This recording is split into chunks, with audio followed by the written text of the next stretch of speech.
Le cas de la France montre à quel point un mauvais gouvernement politique peut conduire à un effondrement des libertés. Les manifestations sociales des Gilets jaunes ont fait l'objet d'une répression brutale. La police a tiré des balles en caoutchouc sur les visages des manifestants, éborgnant et mutilant des centaines de Français. L'insécurité devient alarmante.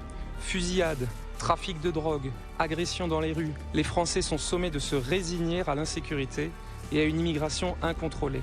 La liberté d'aller et venir et la liberté religieuse ont aussi été honteusement bafouées par une politique aveugle de confinement. Après avoir promis de ne jamais rendre obligatoire la vaccination, le président Macron a instauré une politique de ségrégation à l'encontre des non-vaccinés.